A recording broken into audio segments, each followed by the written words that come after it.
அனைவருக்கும் வணக்கம்.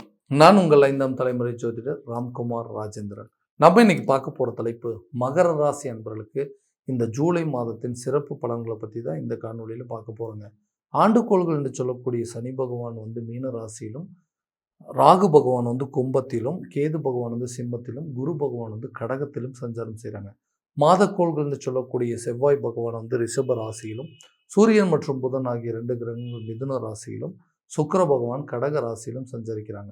இந்த ஜூலை மாதம் 5ஆம் தேதி பார்த்தீங்கன்னா, சுக்கிர பகவான் கடகத்திலிருந்து சிம்மத்திற்கும், அதே நேரத்தில் ஜூலை மாதம் 17ஆம் தேதி சூரிய பகவான் மிதுனத்திலிருந்து கடகத்திற்கும் பயிற்சியாக போகிறாங்க. இதுதான் இந்த கிரகங்களுடைய அடைவுகள். இந்த ஜூலை மாத காலகட்டங்களில் இந்த மகர ராசி அன்பர்களுக்கு தங்களுடைய வாழ்க்கையில் எந்த விதமான அற்புதங்கள் மற்றும் மேன்மைகளை தரப்போகுது அப்படிங்கிறத இந்த காணொலியில் தெளிவாகவும் துல்லியமாகவும் பார்க்கலாங்க. நம்ம சேனலை ஃபஸ்ட் டைம் பார்க்குறவங்க அந்த சப்ஸ்கிரைப் பண்ணிக்கோங்க.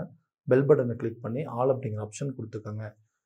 சனியுடைய ஆதிக்கத்தில் பிறந்த மகர ராசி அன்பர்கள் எந்த ஒரு விஷயத்தையுமே தான் என்ன பண்ணுறோமோ அதுக்கு உண்டான பிரதிபலன் அடையும் அப்படிங்கிறத முழுமையாக நம்பக்கூடிய ராசிக்காரர்கள்.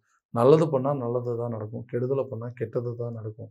நம்ம அவ்வளோ சீக்கிரம் யாருக்குமே கெடுதல் பண்ணக்கூடாது அப்படிங்கிறத இளம் வயதிலிருந்தே கற்றுக்கிட்டு வாழக்கூடிய நபர்கள். யாருக்கும் எல்லளவும் துரோகம் செய்யாத நபர்களும் இந்த மகர ராசி அன்பர்கள் தான். நம்ம இதுக்காக இங்கே மற்றவங்களுக்கு கெடுதல் பண்ணோம், நம்ம கெடுதல் பண்ணால் நமக்கு மறுபடியும் கெடுதல் தான் நடக்கும் அப்படிங்கிறத தெளிவாக தெரிஞ்சு எல்லா விஷயத்தையும் தன்னோட வாழ்க்கையில் ஒவ்வொரு விஷயத்தையும் பார்த்து பார்த்து செஞ்சு இன்றைக்கி இந்த நிலைமைக்கு இருக்கக்கூடிய காரணங்கள் எல்லாமே தன்னுடைய சொந்த உழைப்பால் மட்டும்தான் வாழ்க்கையில் வெற்றி அடையக்கூடிய ராசிக்காரர்களும் இந்த மகர ராசிக்காரர் தான்.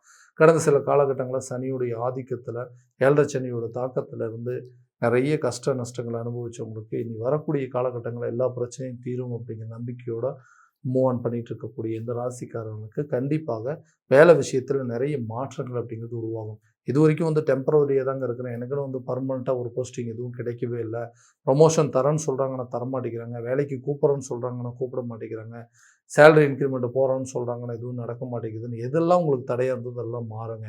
கூடிய சீக்கிரத்தில் உங்களுக்கு புதிய வேலை வாய்ப்பு தேடி வரும். வேலையிலேருந்து ரிசைன் பண்ணவங்களுக்கு, அடுத்த ஜாப் ஆப்பர்ச்சுனிட்டி இல்லாமல் இருக்கிறவங்களுக்கு கண்டிப்பாக புதிய வாய்ப்புகள் அப்படிங்கிறது உங்களுக்கு தேடி வருங்க. டெம்பரவரி ஜாப்பில் இருக்கிறவங்களுக்கு பர்மனெண்ட்டான ஒரு போஸ்டிங் அப்படிங்கிறது கிடைக்கும். வேலையில் இருக்கிறவங்களுக்கு சேலரி இன்க்ரிமெண்ட், ப்ரொமோஷன் அப்படிங்கிறது கண்டிப்பாக கிடைக்கும். வெளிநாடு வேலைகளுக்காக முயற்சி எடுக்கிறவங்களுக்கு இது கரெக்டான காலகட்டங்கள். ஏன்னா இந்த குருவுடைய பார்வையில் இருக்கிறதுனால உங்களுடைய ராசி, அதாவது குரு பகவானுடைய பார்வை மகர ராசி மேல் படும்போது வெளிநாடு சம்மந்தப்பட்ட வேலைக்கு உண்டான முயற்சிகள் இந்த நேரத்தில் நல்ல ஒரு பலன் கொடுக்கும். கவர்மெண்ட் ஜாபுக்காக எக்ஸாம் எழுதிட்டு இருக்கிறவங்க கூட நல்ல ரிசல்ட் அப்படிங்கிறது இருக்குங்க. வேலை விஷயமா ஃபாரின் ஒரு ஆப்பர்ச்சுனிட்டி வருங்க. வெளிநாடு மற்றும் வெளியூர் ட்ராவலிங் அப்படிங்கிற இந்த காலகட்டங்கள் எடுப்பீங்க. கண்டிப்பாக உங்களுடைய வேலையில் உங்களுக்குன்னு ஒரு அங்கீகாரம் கிடைக்குங்க. தொழில் சம்மந்தப்பட்ட நபர்களுக்கு தொழில் ரீதியாக நிறைய மாற்றங்களை உருவாக்கக்கூடிய ஒரு தருணமாக இருக்க போகுது. ஏன்னா இந்த தொழிலில் உங்களுக்குன்னு ஒரு அடையாளத்தை உருவாக்கும், அந்த தொழிலில் நல்ல லாபத்தை சம்பாரித்து கொடுக்குங்க. போதுங்க கஷ்டப்பட்டது இது வரைக்கும், அடுத்தவங்களுக்காக உழைச்சது போதும், இனிமேல் எனக்காக நான் ஒரு பிஸ்னஸ் ஸ்டார்ட் பண்ணுறேன் அப்படிங்கிறவங்களுக்கு புதுசாக ஒரு ஜாப் அதாவது இந்த வேலைக்கு விட்டு வெளியே உங்களுக்குன்னு ஒரு தொழிலை தொடங்குவதற்கான யோக காலகட்டங்கள் அப்படின்னு சொல்லலாம். கண்டிப்பாக ஒரு ப்ரொஃபஷ்னலாக உங்களுக்குன்னு ஒரு பிஸ்னஸை ஸ்டார்ட் பண்ணுவீங்க. அந்த பிஸ்னஸில் நிறைய பிரான்ச்சஸ் ஓப்பன் பண்ணிங்க. ஒரு இடத்துலேருந்து இன்னொரு இடத்துக்கு மாற்றம் செய்கிற அளவுக்கு உங்களுடைய தொழில் வளர்ச்சிகள் அப்படிங்கிறது இருக்க போது. மற்றவங்க பார்த்து உங்களை பொறாமப்படக்கூடிய அளவுக்கு சில சூழ்நிலைகள் அப்படிங்கிறது உருவாகுங்க. உங்களுக்கு பின்னாடி ஆரம்பித்தவங்களாம் உங்களை ஓவர்டேக் பண்ணி போகக்கூடிய காலகட்டங்களில் நீங்கள் சொல்லி ஆரம்பித்தவங்க உங்களை மீறி போகிற அளவுக்கு சில சூழ்நிலைகள் நீங்கள் மற்றவங்களுக்காக உருவாக்குவீங்க. உங்களுடைய பிஸ்னஸ் எந்த அளவுக்கு பண்ணுவீங்க, கண்டிப்பாக உங்களுக்குன்னு ஒரு அடையாளத்தை உருவாக்குவீங்க. அந்த பிஸ்னஸை யாருமே செய்ய முடியாத அளவுக்கு பெரிய சாதனையை உருவாக்கி இதுவரைக்கும் இழப்பில் இருந்த, இதுவரைக்கும் நஷ்டத்தில் இருந்த பிஸ்னஸை லாபகரமான சூழ்நிலை கொண்டு போய் கண்டிப்பாக பெரிய அளவில் ஒரு லாபத்தை ஈட்டக்கூடிய ஒரு காலகட்டமாக உருவாக்க போகுது.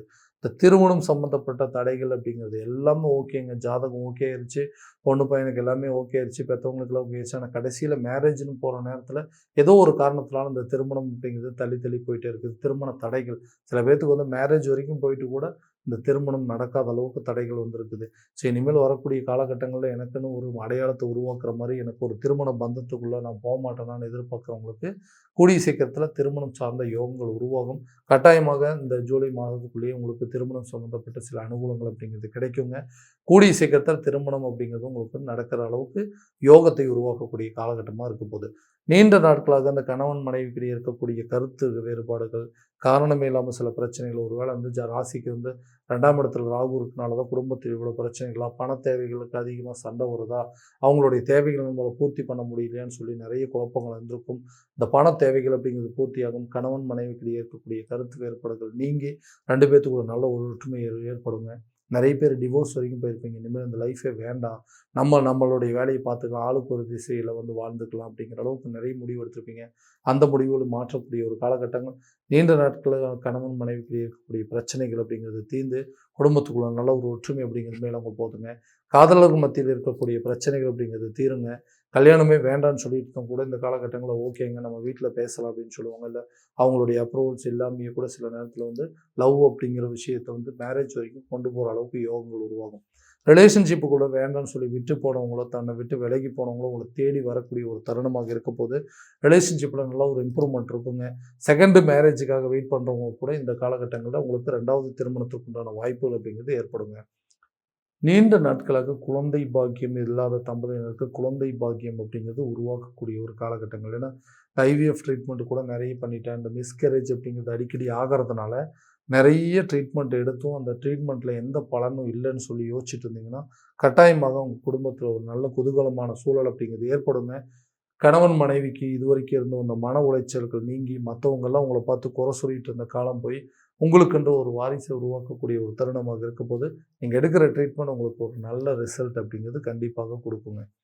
வீடு கட்டுற யோகம், இல்லை சொந்தமாக ஒரு இடம் வாங்குறதுக்கான யோகங்கள் இருக்குதாங்க.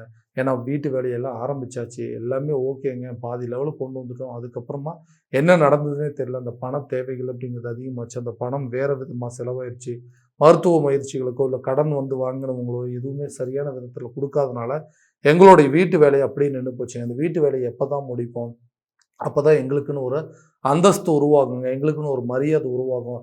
இதனால் வந்து மற்றவங்க நம்ம ஒரு வீடு வேலையை ஆரம்பித்து அந்த வீட்டு வேலையை கூட உன்னால் முழுசாக முடிக்க முடியல, இன்னும் வாடகை வீட்டிலே இருக்குன்னு சொல்லி யாரெல்லாம் நம்மளை ஏளனமாக பேசுனாங்களோ, கணவன் மனைவிக்குள்ளேயே ஒரு கருத்து வேறுபாடு வந்திருக்கணும், உங்களால் வந்து ஒரு வீட்டு வேலையை கூட முழுசாக முடிக்க முடியல, மற்றவங்க மத்தியில் எனக்கு வந்து ஒரு ப்ரெஸ்டீஜ் இஷ்யூ ஆயிடுச்சுன்னு சொல்லிட்டு ஏதோ ஒரு காரணத்தினால மன உளைச்சலில் இருந்த நபர்களுக்கு கட்டாயம் அந்த வீட்டு வேலையை முழுசாக செஞ்சு முடிப்பீங்க.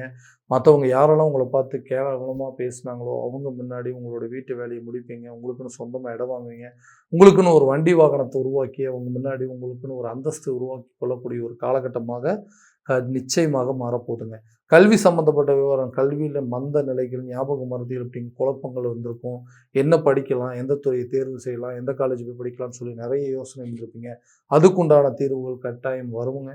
அதுக்குண்டான சில யோகங்கள், அதுக்குண்டான சில முயற்சிகள், அதுக்குண்டான ஸ்டெப்பு நீங்கள் எடுத்திருப்பீங்க. நிச்சயமாக இந்த காலகட்டங்களில் நீங்கள் பிடித்த துறையில் நீங்கள் ஆசைப்பட்ட ஒரு துறையை தேர்வு செஞ்சு அதில் முடித்து உங்களுக்கு அதே துறையில் வேலை கிடைப்பதற்கான யோகங்கள் எல்லாமே இந்த ஜூலை மாதத்துக்குள்ளே கண்டிப்பாக நடக்குங்க. ஸோ நீங்கள் விருப்பப்பட்ட துறையை தேர்வு செய்வீங்க. நீங்கள் விருப்பப்பட்ட ஆசைப்பட்ட காலேஜில் போய் படிப்பீங்க. கல்வி சம்மந்தப்பட்ட விஷயத்தில் எல்லாமே நல்ல ஒரு சுமூகமான சூழல் அப்படிங்கிறது இருக்குங்க. ஆரோக்கிய ரீதியாக சில பிரச்சனைகள், சில வீண் விரயங்கள், சில நஷ்டங்கள் அப்படிங்கிறது உருவாகும். தேவையில்லாத ஹாஸ்பிட்டல் செலவெல்லாம் செஞ்சுட்டே இருக்கணுங்க. என்னதான் பிரச்சனை, இந்த பிரச்சனைக்கு எப்போ தான் தீர்வு கிடைக்கும், என்ன பாதிப்புனே தெரியாமல் சும்மா ட்ரீட்மெண்ட் எடுத்துகிட்டு இருக்கேன், ஹாஸ்பிட்டலில் போய் பார்க்குறோம், எந்த பிரச்சனையும் இல்லைன்னு சொல்கிறாங்க. ஆனால் என்னுடைய கஷ்டம் எனக்கு தானே அப்படின்னு சொல்லுவேன். ஸோ அதுக்குன்னு உண்டான மருத்துவ முயற்சிகள் கரெக்டான டைமில் எடுப்பீங்க. ஆரோக்கியத்தில் இருக்கக்கூடிய பாதிப்புகள் உங்களை விட்டு முழுமையாக விலகும். நல்ல ஒரு ஹெல்த் இம்ப்ரூவ்மெண்ட் அப்படிங்கிறது இருக்குங்க. கடன் சம்மந்தப்பட்ட விவகாரங்களை விட்டு விலக போது இந்த கடன் காரணமே இல்லாமல் வாங்கி இன்றைக்கி என்னுடைய சொந்த பந்தங்களின் நண்பர்கள் மத்தியிலும் எனக்குன்னு ஒரு கெட்ட பேர் மட்டும் உருவானதான் மிச்சம். எதுக்காக இப்படி கடன் வாங்கினா, உனக்கு என்ன பிரச்சனை, கடன் வாங்கினா அதை கரெக்டான நேரத்தில் கொடுக்க மாட்டேன்னு சொல்லி நம்மக்கிட்ட இருந்த மரியாதை எல்லாத்தையும் போய் இன்றைக்கி வந்து அடுத்தவங்க நம்மளை பார்த்து கேவலமாக பேசுகிற அளவுக்கு சூழ்நிலைகள் அப்படிங்கிறது உருவாயிருச்சு. அந்த நிலைகள் டோட்டலாக மாறுங்க. ஏன்னா யாருக்கோ உதவி செய்ய போய் தன்னுடைய தேவைகளுக்காக இன்றைக்கி வந்து ஒரு ரூ. 5 செய்ய வேண்டிய இடத்துல ரூ. 10 வந்து தேவைக்கு அதிகமாக சில செலவினங்கள் பண்ணிட்டேன்.